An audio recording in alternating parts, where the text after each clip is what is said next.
కజకిస్తాన్లో ఘోర విమాన ప్రమాదం జరిగింది. 67 మందితో వెళ్తున్న విమానం విమానాశ్రయానికి అతి సమీపంలోనే కూలిపోయింది.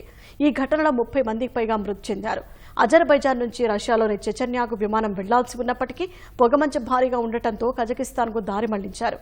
అయితే ఈసారి మృత్యువు పొగమంచు నుంచి పక్షుల రూపంలోకి మారి విమానానికి అడ్డు తగిలింది. సాంకేతిక సమస్య తలెత్తి నియంత్రణ కోల్పోవడంతో భూమిపై విమానం కూలిపోయింది.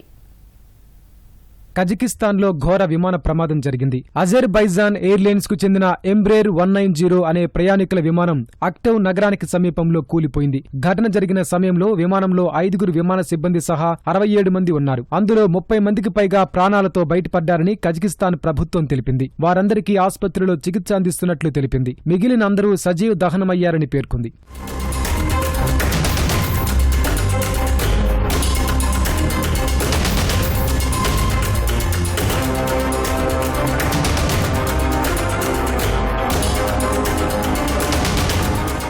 అజర్బైజాన్ రాజధాని బాకు నుంచి రష్యాలోని చెచెన్యాకు విమానం వెళ్లాల్సి ఉంది. అయితే పొగమంచు కారణంగా దాన్ని కజకిస్తాన్కు దారి మళ్లించారు. ఈ క్రమంలో ఓ పక్షి గుంపును విమానం ఢీకొట్టింది. అక్టౌ నగర విమానాశ్రయంలో అత్యవసర ల్యాండింగ్ చేయాలని పైలట్లు ఎత్తించారు. విమానాశ్రయ అధికారులకు సమాచారమిచ్చి ఆకాశంలో విమానాన్ని పలు రౌండ్లు తిప్పారు. మరోవైపు విమానంలో జీపీఎస్ సిగ్నల్స్ జామింగ్ సమస్య కూడా తలెత్తినట్లు విమాన రాకపోకలను ట్రాకింగ్ చేసే ఫ్లైట్ రాడార్ 24 సంస్థ తెలిపింది. ఫలితంగా ఏడీఎస్ బి డేటా ప్రభావితమైందని పేర్కొంది. ఆ ప్రాంతంలో గతంలో జీపీఎస్ సిగ్నల్స్ ను రష్యా జామ్ చేసినట్లు ఆరోపణలున్నాయి.